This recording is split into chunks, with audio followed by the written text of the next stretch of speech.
नमस्कार दोस्तों, आप लोगों के बहुत कमेंट पे कमेंट आ रहे कि टेंस ट्रांसलेशन का वन शॉट वीडियो आप कब अपलोड करेंगे सर।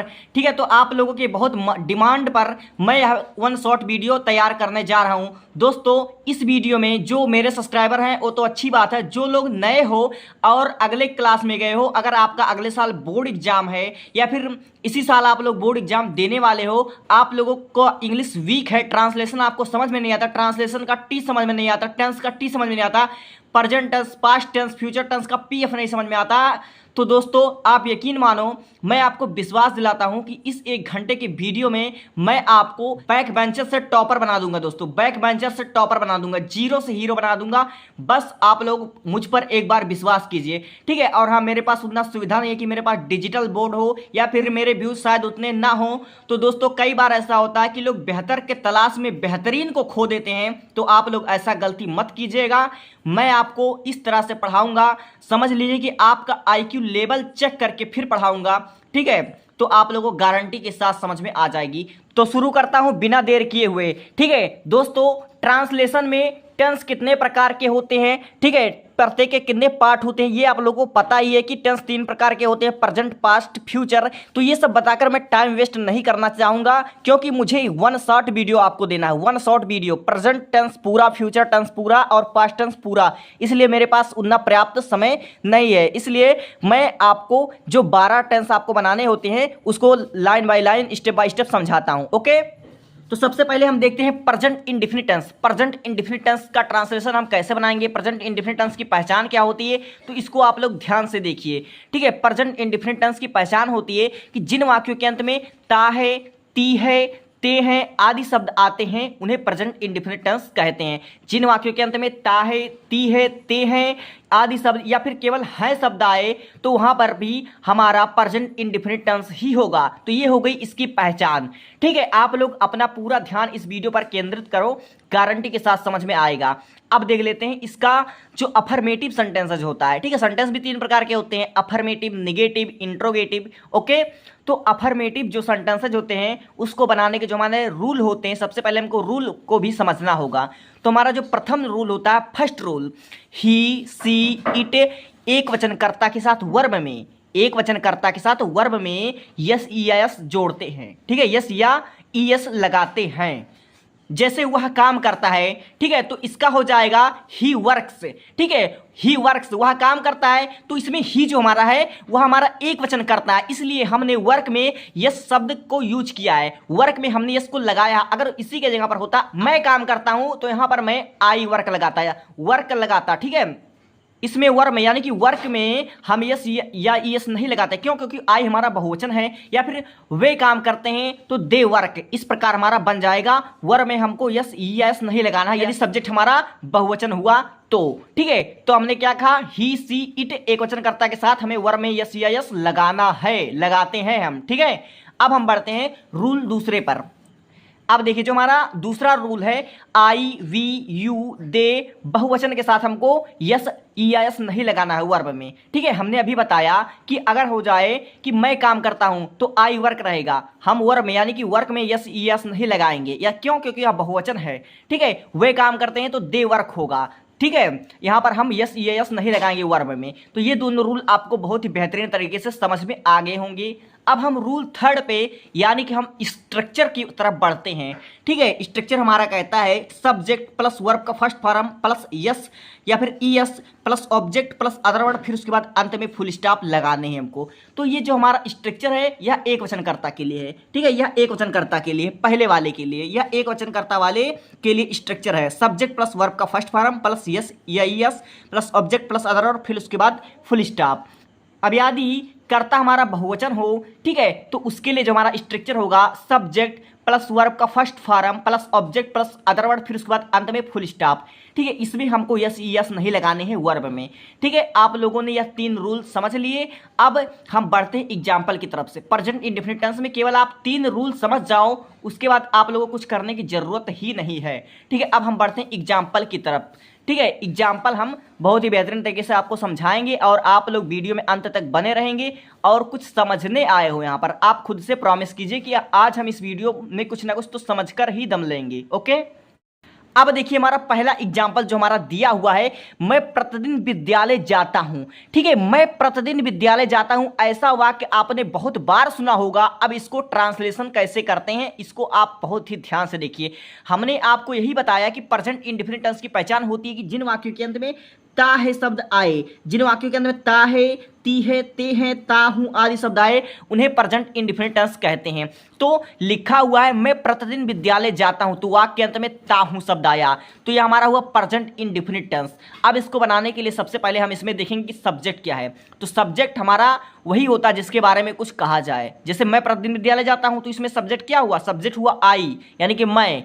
तो यहां पर हम सिंपली लिख देंगे सब्जेक्ट इस स्ट्रक्चर के माध्यम से।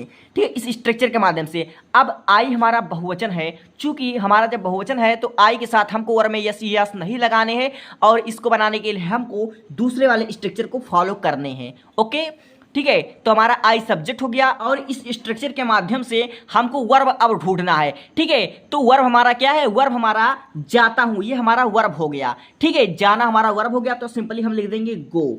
ठीक है, वर्ब का फर्स्ट फॉर्म यानी कि गो का गो हमारा रहेगा, और हमको यस ईएस नहीं जोड़ना है। ठीक है, तो अब उसके बाद ऑब्जेक्ट, ऑब्जेक्ट हमारा क्या है, विद्यालय, विद्यालय हमारा ऑब्जेक्ट है। तो हम यहाँ पर प्रीपोजिशन भी ऐड करेंगे। अगर आप लोगों ने प्रीपोजिशन नहीं पढ़ा है तो आप लोग कमेंट कर दीजिएगा, क्योंकि हम आपकी कमेंट पर ही वीडियो बनाएंगे। ओके, तो यहाँ पर हम प्रीपोजिशन टू लिख देंगे, आई गो टू। अब हमारा ऑब्जेक्ट क्या, ऑब्जेक्ट हमारा विद्यालय, तो विद्यालय का हम सिंपली लिख देंगे स्कूल। ठीक है, स्कूल लिख देंगे। अब हमारा अदर वर्ड क्या है, प्रतिदिन, प्रतिदिन हमारा अदर वर्ड है, तो प्रतिदिन का हम अंग्रेजी लिख देंगे डेली। ठीक है, डेली। इस प्रकार हमारा बहुत ही आसान तरीके से बन गया, और अंत में हम लगा देंगे फुल स्टॉप। ठीक है, हम इस वाक्य बनाने के लिए मैं प्रतिदिन विद्यालय जाता हूं, आई गो टू स्कूल डेली। ठीक है, इसको बनाने के लिए हमने इसी स्ट्रक्चर का इस्तेमाल किया है, इसलिए आपको कहता हूं कि आप लोग ये स्ट्रक्चर और तीनों रूल जो हमने समझाए उसको आप लोग समझ लीजिए। ठीक है, मैं प्रतिदिन विद्यालय जाता हूं, तो आई हमारा सब्जेक्ट है, और गो हमारा वर्ब है, टू हमारा प्रीपोजिशन है, स्कूल हमारा ऑब्जेक्ट है, और डेली हमारा अदर वर्ड है। ठीक है, इस प्रकार हमने इस स्ट्रक्चर के माध्यम से बहुत ही आसान तरीके से बनाया है। ठीक है, अब बढ़ते हैं हम अगले वाले पे। हमारा अगला एग्जाम्पल है, तुम्हारे पिताजी दिल्ली में रहते हैं। ठीक है, तुम्हारे पिताजी दिल्ली में रहते हैं, वाक्य के अंत में ते हैं शब्द आया, कौन सा टेंस हुआ, प्रेजेंट इंडेफिनिट टेंस। इसमें हमारा सब्जेक्ट क्या है, तुम्हारे पिताजी, तो हम सिंपली लिख देंगे योर फादर। ठीक है, सब्जेक्ट हमारा है योर फादर। ठीक है, योर फादर। अब हमारा वर्ब है, वर्ब हमारा हो गया रहते हैं, रहना हमारा वर्ब है, तो सिंपली हम लिख देंगे लिव, LIVE, लिव हमारा वर्ब हो गया। अब तुम्हारे पिताजी, तुम्हारे एक ही पिताजी है ना, इसलिए यहाँ पर सिंगुलर सब्जेक्ट है, तो हम इसमें वर्ब में यस यस लगाएंगे, तो हमारा लिव है, तो यहाँ पर हम यस लगा देंगे, लिव्स। ठीक है, अब देखिए हमारा ऑब्जेक्ट है दिल्ली, तो इन दिल्ली, प्रीपोजिशन हमारा इन हो गया, और दिल्ली को हम दिल्ली लिख दे रहे हैं, और डी हमेशा कैपिटल रहेगा। ठीक है, डी कैपिटल रहेगा, और अंत में हम लगा देंगे फुल स्टॉप। तो तुम्हारे पिताजी दिल्ली में रहते हैं, तो your father lives in Delhi. इस प्रकार हमारा दूसरा बहुत ही आसान तरीके से बन गया, और राइटिंग गंदी हो तो इस पर मैं कुछ नहीं कर सकता। ठीक है, आप लोग थोड़ा अपने तरफ से समझने का प्रयत्न कीजिएगा। अब हम बढ़ते हैं अगले वाले एग्जाम्पल की तरफ। वे लोग पार्क में टहलते हैं। ठीक है, वे लोग पार्क में टहलते हैं, वाक्य के अंत में हमारा आया ते हैं, वे पार्क में टहलते हैं, वाक्य के अंत में हमारा आया ते है, तो कौन सा टेंस हुआ, प्रेजेंट इंडेफिनिट टेंस हुआ। ठीक है, तो हम देखेंगे सब्जेक्ट क्या है, सब्जेक्ट हमारा वे लोग, तो हम सिंपली लिख देंगे दे। ठीक है, दे मतलब वे हो गया या वे लोग, दोनों की अंग्रेजी केवल दे हम लिखेंगे। ठीक है, अब वर्ब हमारा होगा टहलना, तो टहलने की अंग्रेजी क्या होगी, वॉक होगी। ठीक है, टहलने की अंग्रेजी हमारा वॉक होगा, यस यस हम नहीं लगाएंगे। अब ऑब्जेक्ट हमारा क्या, ऑब्जेक्ट हमारा है पार्क, तो हम इन द पार्क लिख देंगे, in the park, PARK, park. और हमारा जो इन या फिर टू है, या प्रीपोजिशन, आप लोग को अगर नहीं समझ में आ रहा है कि इन का, टू का, एट का प्रयोग कहाँ करना है, तो इसके लिए हम अलग से वीडियो तैयार कर देंगे। ओके, और अंत में लगा देंगे हम फुल स्टॉप। इस प्रकार हमारा बहुत ही आसानी से बन गया, वे लोग पार्क में टहलते हैं, दे हमारा सब्जेक्ट हुआ, वॉक वर्ब हुआ, इन द पार्क हमारा ऑब्जेक्ट हुआ, अंत में फुल स्टॉप हमने लगाया। इसी स्ट्रक्चर के माध्यम से हमने बनाया। अब अगला एग्जाम्पल हम देखते हैं, हम लोग नदी के पास फुटबॉल खेलते हैं। बहुत ही बढ़िया, बहुत बेहतरीन हमारा एग्जाम्पल दिया हुआ है। वाक्य के अंत में हमारा ता है शब्द आया है, हमने आपको पहले ही बता दिया था, वाक्य के अंत में ते है शब्द आया, प्रेजेंट इंडेफिनिट टेंस हुआ। अब इसमें सब्जेक्ट क्या है, सब्जेक्ट हमारा है हम लोग, तो हम लोगों की अंग्रेजी सिंपली हम लिखेंगे वी। ठीक है, तो हम लिख देंगे वी। अब हमारा वर्ब क्या है, वर्ब हमारा खेलते हैं, खेलना हमारा वर्ब है, तो सिंपली हम लिख देंगे प्ले। ठीक है, और यस यस नहीं लगाएंगे। अब क्या खेलते हैं, ऑब्जेक्ट हमारा हो गया फुटबॉल, तो हम सिंपली लिख देंगे फुटबॉल। ठीक है, फुटबॉल हमने लिख दिया। अब हमारा अदर वर्ड क्या, अदर वर्ड हमारा है नदी के पास, हमारा नदी के पास हमारा अदर वर्ड है, ये सब अदर वर्ड है। तो हम क्या लिख देंगे, नियर यानी year, near ABOUT, about river RIVER river. ठीक है, नदी के पास की अंग्रेजी होती है नियर अबाउट रिवर। तो हमारा सिंपली बहुत ही आसानी से बन गया, हम लोग नदी के पास फुटबॉल खेलते हैं, तो we play football near about river.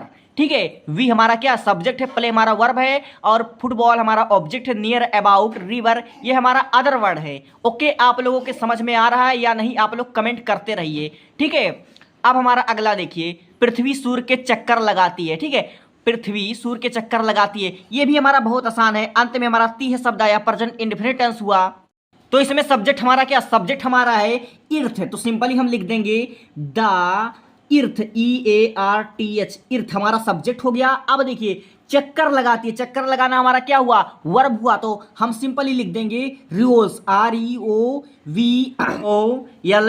REOVOLVES revolts. ठीक है, ये हमने यस किस लिए लगाया, क्योंकि इर्थ हमारा एक ही होता है। ठीक है, अब देखिए ऑब्जेक्ट हमारा क्या है, ऑब्जेक्ट हमारा है सूर्य के चक्कर, तो सूर्य का चक्कर का अंग्रेजी हमारा क्या हो जाएगा, around the sun AROUND, around the sun. ठीक है, ये हमारा हो गया ऑब्जेक्ट। ठीक है, तो पृथ्वी सूर्य के चक्कर लगाती है, तो द अर्थ रिवोल्व्स से अराउंड द सन। ठीक है, ये हमारा द अर्थ सब्जेक्ट हो गया, रिवोल्व्स हमारा वर्ब हो गया, और अराउंड द सन ये हमारा ऑब्जेक्ट हो गया। सिंपली हमारा बहुत ही आसानी से बन गया। ठीक है, और उम्मीद करता हूं दोस्तों यहाँ तक आप लोगों को कोई दिक्कत नहीं हुई होगी, और आप लोग अपना धैर्य बनाए रखिए। ठीक है, क्योंकि कहते हैं ना, कोशिश करने वालों की कभी हार नहीं होती। ठीक है, आप लोग गारंटी के साथ इंग्लिश ग्रामर समझ में आएगा, बस आप लोग अंत तक वीडियो के बने रहे। ठीक है, और भूल कर भी स्किप मत करना। ठीक है, क्योंकि मैं आप लोगों को IQ लेवल चेक कर ही पढ़ा रहा हूँ धीरे धीरे। ओके, अब देखिए हम आ चुके हैं निगेटिव सेंटेंसेस पर। ठीक है, प्रेजेंट इंडेफिनिट टेंस के निगेटिव सेंटेंसेस पर हम आ चुके हैं, और आपको विश्वास दिलाते हैं कि आपको 101% समझ में आएगा। तो इसको जो बनाने के रूल होते हैं, सबसे पहला जो हमारा रूल होता है वह होता है स्ट्रक्चर, सब्जेक्ट प्लस डू या डज। ठीक है, इसमें डू या डज का प्रयोग करेंगे, प्लस नॉट, प्लस वर्ब का first form, plus object, plus other word, और अंत में हम लगाएंगे फुल स्टॉप। ठीक है, ये आप लोगों ने समझा, स्ट्रक्चर बहुत ही जरूरी है, सब्जेक्ट प्लस डज या do plus not plus verb का first form plus object plus other word, फिर उसके बाद फुल स्टॉप। स्ट्रक्चर जानना आपको लिए बहुत जरूरी है। ठीक है, और रूल सेकंड जो है, कभी नहीं की अंग्रेजी हमेशा नेवर लिखते हैं। ठीक है, कभी नहीं की अंग्रेजी नेवर लिखते हैं, जैसे मैं कभी नहीं झूठ बोलता, आई नेवर टेल लाई। ठीक है, मैं कभी नहीं झूठ बोलता, I never tell a lie. Okay, अब देखिए एग्जाम्पल के माध्यम से हम इसको समझते हैं। जैसे हमारा पहला ही एग्जाम्पल दिया हुआ है, मैं कभी नहीं झूठ बोलता, तो मैं कभी नहीं झूठ बोलता, क्या इसमें हम डज या डू का प्रयोग करेंगे, नहीं, इसमें हम डज या डू का प्रयोग नहीं करेंगे, इसमें कभी नहीं की अंग्रेजी नेवर होगी। ठीक है, तो सबसे पहले हम बनाएंगे, जैसे कि बोलता, अंत में ता आया है, समझ में आ गया कि प्रेजेंट इंडेफिनिट टेंस है, वाक्य में नहीं शब्द आया है, यह निगेटिव सेंटेंसेस है, हम लोगों को समझ में आ रहा है।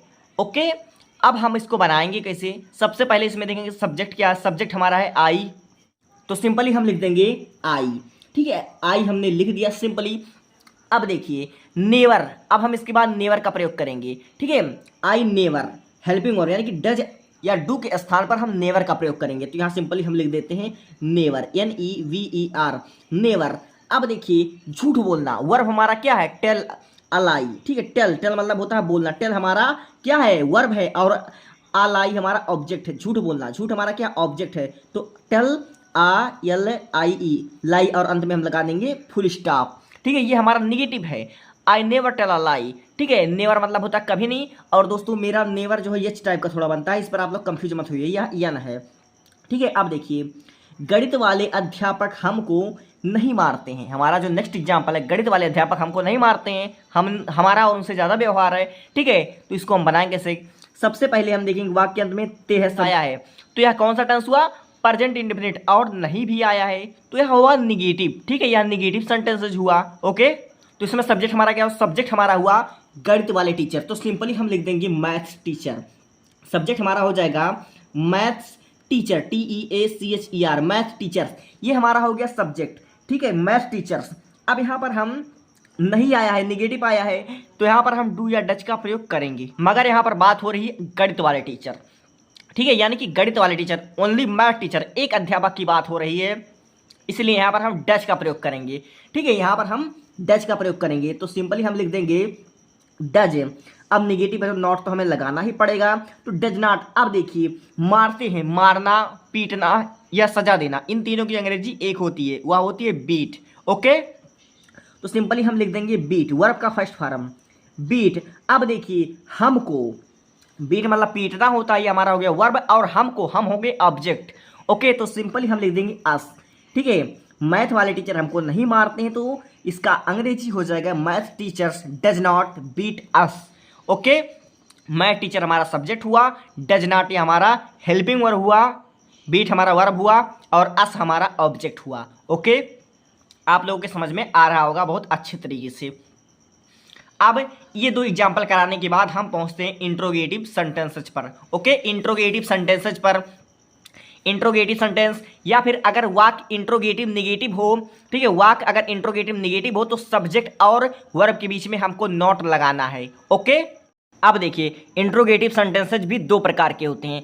एक होता है जब वाक्य क्या से शुरू हो तो उसे कहते हैं हेल्पिंग वर्ब टाइप इंट्रोगेटिव, ठीक है, जब वाक्य क्या से शुरू हो, जैसे क्या तुम गांव में रहते हो, तो यह कैसा वाक्य हुआ, यह हुआ हेल्पिंग वर्ब टाइप का वाक्य, ठीक है, जो हमारा इस स्ट्रक्चर के माध्यम से बनेगा। ओके, और एक होता है जिसमें क्वेश्चन वर्ड यानी कि प्रश्नवाचक शब्द बीच में आया हो, जैसे मोहन कौन सी कक्षा में पढ़ता है, ठीक है, इसको कहते हैं हम क्वेश्चन वर्ड टाइप के वाक्य। ओके, तो ये दोनों हमारा दो स्ट्रक्चर से बनेगा। तो पहले वाले के लिए पहला स्ट्रक्चर यानी कि डज या do plus subject plus verb का first form plus object plus other word, फिर उसके बाद अंत में क्वेश्चन वर्ड लगाने हैं हमको, ठीक है। अब फुल स्टॉप नहीं रहेगा, अब यहाँ पर प्रश्नवाचक चिन्ह लगाने हैं। अब देखिए जब क्वेश्चन वर्ड यानी कि प्रश्नवाचक शब्द बीच में आए तो उसकी अंग्रेजी कैसे बनाते हैं। देखिए सबसे पहले WH फैमिली यानी कि क्वेश्चन वर्ड, इसको आप चाहे WH फैमिली बोले या फिर प्रश्नवाचक शब्द बोले या कुछ भी बोले, इसको हम WH फैमिली बोलते हैं। और प्लस डज या do plus subject plus verb का first form plus object plus other word और फिर उसके बाद अंत में क्वेश्चन वर्ड रहेगा। ओके, अब हम इसको समझते हैं कुछ एग्जाम्पल के माध्यम से। जैसे हमारा पहला ही एग्जाम्पल है क्या तुम गांव में रहते हो, ठीक है, क्या तुम गांव में रहते हो, तो इसको हम बनाएंगे कैसे, इसको हम पहले वाले फार्मूले से, पहले वाले स्ट्रक्चर के माध्यम से बनाएंगे, ठीक है। सबसे पहले हम देखेंगे कि यह प्रश्नवाचक शब्द है क्योंकि अंत में क्वेश्चन वर्ड आया हुआ है और वाक्य क्या से शुरू हुआ है, तो इसकी अंग्रेजी हम बनाने के लिए सबसे पहले डज या डू लगाएंगे। तो डज का प्रयोग कहाँ होता है, डू का प्रयोग कहाँ होता है, तो ही सी इट एकवचनकर्ता के साथ हमें डज का प्रयोग करना है और आई यू वी दे बहुवचन के साथ हमको डू का प्रयोग करना है, ठीक है। यहाँ पर कन्फर्म हो गया होगा। तो यहाँ पर तुम शब्द आया हुआ है तो तुम के लिए यहाँ पर हम डू का प्रयोग करेंगे, ठीक है। तो हम सिंपली लिख देंगे डू और पहला जो हमारा अक्षर होता है वह हमेशा कैपिटल होता है, डू हो जाएगा। अब उसके बाद सब्जेक्ट, डू का सब्जेक्ट, तो सब्जेक्ट हमारा क्या है, तुम, तो सब्जेक्ट है, यहाँ पर हम सिंपली लिख देंगे यू। अब देखिए रहते हो, रहने की अंग्रेजी क्या होती है, रहने की अंग्रेजी होता है लिव, ठीक है। तो वर्ब का फर्स्ट फॉर्म तो हमारा क्या हो जाएगा, वर्ब लिव, LIV लिव। अब ऑब्जेक्ट हमारा क्या हो जाएगा, ऑब्जेक्ट हो जाएगा गांव में, तो इन द विलेज हम लिख देंगे इन द VILLAGE विलेज और अंत में प्रश्नवाचक शब्द हम लगा देंगे, ठीक है। इस प्रकार आपको उम्मीद करता हूं समझ में आ रहा होगा। क्या तुम गांव में रहते हो, तो do you live in the village, ठीक है, सिंपली हमारा बन जाएगा और यह डेली लैंग्वेज में यूज होता है, ठीक है। अब अगला देखिए एग्जाम्पल, क्या तुम्हें संगीत सुनना पसंद है, ठीक है, क्या तुम्हें संगीत सुनना पसंद है, अंत में है शब्द आया, प्रेजेंट टेंस हुआ और वाक्य क्या से शुरू हुआ है, तो वह हेल्पिंग वर्ब टाइप का वाक्य हुआ, ठीक है। तो इसको हम बनाएंगे कैसे, सबसे पहले तुम्हें है तो तुम्हें के लिए हमारा पहला वाला स्ट्रक्चर यहाँ पर यूज होगा क्योंकि वाक्य क्या से शुरू हुआ है, ठीक है। तो सबसे पहले हम लिखेंगे डू, ठीक है, डू लिखेंगे और हमारा सब्जेक्ट है तुम्हें, तो तुम्हें की अंग्रेजी क्या होती है, यू होता है, ठीक है। अब देखिए वर्ब हमारा है पसंद करना, तो पसंद करने की अंग्रेजी क्या होगी, लाइक होगी, तो सिंपली हम लिख देंगे लाइक, ओके। अब देखिए संगीत सुनना, ठीक है। तो संगीत सुनना, सुनना का अंग्रेजी हियर्ड भी होता है और लिस्टन भी होता है, लेकिन जब हम संगीत सुनते हैं तो यहाँ पर हम हियर्ड का प्रयोग कर सकते हैं या फिर लिस्टन का प्रयोग कर सकते हैं, क्योंकि जो संगीत हम ध्यान से सुनते हैं इसलिए यहाँ पर हम लिस्टन का प्रयोग कर सकते हैं। ठीक है, तो यहाँ पर सिंपली हम हो जाएगा लिस्टन। ठीक है, लिस्टन और सॉन्ग, SONG सॉन्ग, और अंत में हम क्या लगा देंगे, क्वेश्चन वर्ड। ठीक है, अब देखिए डू यू लाइक लिस्टन संगीत, तो डू हमारा क्या हुआ, हेल्पिंग वर्ब, यू हमारा सब्जेक्ट हुआ, अब लाइक हमारा वर्ब हुआ, अब लिस्टन सॉन्ग यह हमारा हुआ ऑब्जेक्ट, संगीत सुनना हमारा ऑब्जेक्ट हो गया। ठीक है, समझ में आ रहा होगा आपको। अब देखिए अगला वाला जो हमारा है यह हमारा कैसे बनेगा, मोहन कौन सी कक्षा में पढ़ता है। ठीक है, अगला हमारा जो एग्जाम्पल है मोहन कौन सी कक्षा में पढ़ता है, तो दोस्तों ये थोड़ा ध्यान देने वाली बात है कि जब कौन सी कक्षा, ठीक है, कौन सी कक्षा, अगर इस तरह के वाक्य आते हैं तो इसकी अंग्रेजी बनाने के लिए सबसे पहले हमें थोड़ा ध्यान देने की जरूरत है कि कौन सी कक्षा, तो इसमें कौन सी जो हमारा है यह हमारा एडजेक्टिव है, यानी कि यह विशेषता बता रहा है, कक्षा की विशेषता बता रहा है। तो हम इन तीनों की अंग्रेजी एक साथ लिखेंगे, कौन सी हमारा एडजेक्टिव है और यह हमारा प्रश्नवाचक शब्द है, तो कौन सी कक्षा, इन तीनों की अंग्रेजी हम एक साथ लिखेंगे तो यह क्वेश्चन वर्ड में आएगा। तो कौन सी कक्षा की अंग्रेजी हमारी होती है which class, WHICH, which CLASS class. ठीक है, विच क्लास ये हमारा हो गया WH फैमिली, यानी कि क्वेश्चन वर्ड। अब मोहन, तो मोहन हमारा एक वचन करता है तो यहाँ पर हम सिंपली डज का प्रयोग करेंगे, DOES डज। ठीक है, विच क्लास डज, अब हमारा सब्जेक्ट क्या, सब्जेक्ट हमारा मोहन है तो यहाँ पर हम सिंपली लिख देंगे मोहन। अब देखिए पढ़ना, पढ़ना का अंग्रेजी रीड भी होता है, पढ़ना का अंग्रेजी स्टडी होता है। ठीक है, तो यहाँ पर हम स्टडी का प्रयोग करेंगे, क्योंकि रीड का मतलब अखबार पढ़ना, जो कभी कभी पढ़ सकते हो, और स्टडी का मतलब रेगुलर आपको पढ़ना जाना है साल भर, जब तक कि यह क्लास खत्म ना हो जाती है, इसलिए यहाँ पर हम स्टडी का प्रयोग करेंगे, STUDY स्टडी का प्रयोग करेंगे, और अंत में हम क्वेश्चन वर्ड लगा देंगे। तो देखा आपने, सब कुछ बन रहा है इस दोनों स्ट्रक्चर के माध्यम से ही बन रहा है, इसलिए आपको कह रहा हूँ कि आप लोग स्ट्रक्चर समझिए, रूल्स को फॉलो कीजिए, आप लोग बड़े से बड़े वाक्य अंग्रेजी यूं चुटकियों में सॉल्व कर देंगे। ठीक है, मोहन कौन सी कक्षा में पढ़ता है, तो which class does Mohan study, और अंत में हम लगा देंगे क्वेश्चन वर्ड, यह बहुत जरूरी है। अब अगला वाला देखिए, किसान पौधों को क्यों सींचता है। ठीक है, किसान पौधे को क्यों सींचता है, अंत में हमारा ता है शब्द आया है, कौन सा टेंस हुआ, प्रेजेंट इंडेफिनिट टेंस हुआ, और क्यों शब्द आया है बीच में, यह हमारा इंट्रोगेटिव हुआ, और किस टाइप का वाक्य, प्रश्नवाचक शब्द का वाक्य, यह किस स्ट्रक्चर से बनेगा, यह दूसरे वाले स्ट्रक्चर से बनेगा। ठीक है, तो दूसरे वाले स्ट्रक्चर से बनेगा तो सिंपली हम यहाँ पर लिख देंगे इस स्ट्रक्चर के हिसाब से, क्यों की अंग्रेजी क्या होती है, क्यों की अंग्रेजी हमारी होती है वाई, तो यहाँ पर हम लिख देंगे वाई। ठीक है, अब देखिए किसान, यहाँ पर एक किसान की बात हो रही है तो इसलिए यहाँ पर हम हेल्पिंग वर्ब के रूप में डज का प्रयोग करेंगे, DOES डज। अब देखिए किसान, तो सब्जेक्ट हमारा हुआ the farmer, the FARMER farmer. अब देखिए सींचते, सींचते की अंग्रेजी क्या होगी हमारी, वाटरिंग होती है, वाटरिंग मतलब हमारा सींचना होता है, WATERING वाटरिंग। ठीक है, और ING लगा हुआ इसका मतलब कंटिन्यूअस समझ लीजिएगा, वाटरिंग मतलब होता है सींचना। ठीक है, अब देखिए पौधों, तो पौधों में पानी डाल रहा है तो इन प्लांट हो जाएगा, इन PLANT प्लांट। ठीक है, और अंत में हमारा जो है क्वेश्चन वर्ड लगेगा, इसको आप लोग ध्यान दीजिएगा। ठीक है, अब हमारा देखिए अगला वाला, हम भगवान से प्रार्थना क्यों नहीं करते हैं। ठीक है, अभी हमने बताया कि जब वाक्य निगेटिव हो, यानी कि इंट्रोगेटिव निगेटिव हो, तो सब्जेक्ट और वर्ब के बीच में हमको नोट लगाने हैं। ठीक है, तो हम क्या करेंगे, सबसे पहले हम भगवान से प्रार्थना क्यों नहीं करते हैं। ठीक है, तो प्रेजेंट टेंस है, इसमें क्या आप देखेंगे तो सिंपली हम लिख देंगे क्वेश्चन वर्ड, तो हमारा क्वेश्चन वर्ड है वाई। ठीक है, अब यहाँ पर हम डू का प्रयोग करेंगे, क्योंकि हमारा हम शब्द आया है तो यहाँ पर हम सिंपली लिख देंगे डू। ठीक है, वाई डू। अब हमारा इस स्ट्रक्चर के माध्यम से, इस स्ट्रक्चर के माध्यम से जो सब्जेक्ट हुआ वह हुआ वी, तो यहाँ सिंपली हम लिख देंगे वी। अब वर्ब का फर्स्ट फॉर्म, वर्ब हमारा क्या है, प्रार्थना करना, तो हम यहाँ पर लिख देंगे प्रे। ठीक है, प्रेम।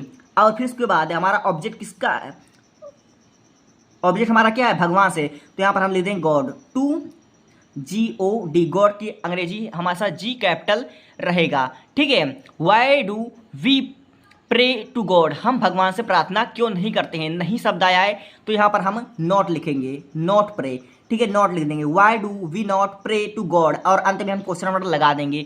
वाई हमारा प्रश्नवाचक शब्द है, डू हेल्पिंग वर्ब है, वी सब्जेक्ट है, नॉट हम लगाएं क्योंकि यह वाक्य नेगेटिव है, प्रे वर्ब है, और टू गॉड यह हमारा ऑब्जेक्ट है, और टू हमारा प्रीपोजिशन है। अगर आप लोगों को नहीं समझ में आ रहा तो आप लोग कमेंट कर दीजिएगा, अगला वीडियो हम प्रीपोजिशन पर ही बना देंगे। अब देखिए, तुम समोसा क्यों खाते हो, ठीक है, तुम समोसा क्यों खाते हो, तो इसकी अंग्रेजी कैसे बनेगी, सेम प्रोसेस रहेगा, ठीक है। तो सिंपली हम लिख देंगे सबसे पहले वाई, ठीक है, वाई लिख देंगे।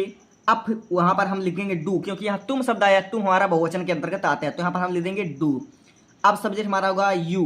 अब देखिए खाना, तो खाने की अंग्रेजी हमारा क्या हो जाएगा, ईट हो जाएगा। अब देखिए समोसे, समोसे की अंग्रेजी हमारा रिसोल होता है। आप लोगों को साथ पता ना हो, अब पता हो तो बहुत अच्छी बात है, RESSOLE रिसोल, और अंत में हम लगा देंगे क्वेश्चन वर्ड, ठीक है। तो आप लोगों को उम्मीद करता हूं प्रेजेंट टेंस में आपको, प्रेजेंट इंडेफिनिट टेंस में शुरू से लेकर आखिर तक, यानी कि यहां तक कोई भी दिक्कत किसी भी प्रकार का आप लोगों को सामना नहीं करना पड़ेगा। अगर ये आप लोगों को वीडियो अच्छा लग रहा तो आप लोग इसको कंटिन्यू करते रहिए, मतलब देखते रहिए, इसको स्किप मत कीजिएगा, ठीक है। और आप लोगों को एक बात बता देना चाहता हूं कि पहले कुछ लोगों ने कमेंट किया था कि प्रेजेंट कंटिन्यूअस टेंस का वीडियो बनाए, प्रेजेंट परफेक्ट टेंस का वीडियो बनाए, तो इसलिए present continuous tense, affirmative, negative और इंट्रोगेटिव और प्रेजेंट परफेक्ट टेंस का वीडियो ऑलरेडी हमारे चैनल पर पड़ा हुआ, इसका लिंक हम डिस्क्रिप्शन में दे देंगे, आप वहां से देख लीजिएगा, ठीक है। प्रेजेंट कंटिन्यूअस टेंस का वीडियो, ठीक है, प्रेजेंट कंटिन्यूअस टेंस का लिंक है डिस्क्रिप्शन में, ठीक है, और प्रेजेंट परफेक्ट टेंस, इन दोनों का जो लिंक है वह डिस्क्रिप्शन में है। दोस्तों वीडियो मैं ज़्यादा बड़ा नहीं बना रहा हूँ, क्योंकि वीडियो अपलोड करने के लिए भी बहुत ज़्यादा डाटा की ज़रूरत होती है। तो मेरा 4G मोबाइल है, एक दिन में केवल 2 GB डाटा हमको मिलता है, दोबारा हमको रिचार्ज कराना पड़ता है, ठीक है, गरीबी रेखा के नीचे है, ओके। इसलिए है हम इसका पार्ट 2 जल्द ही अपलोड कर देंगे, और present continuous tense, present perfect tense आप लोग डिस्क्रिप्शन में से देख लीजिएगा, अगर आपको मेरा पढ़ाया समझ में आता है तो, ओके, ठीक है। और कमेंट कर दीजिए आपको वीडियो कैसा लगा।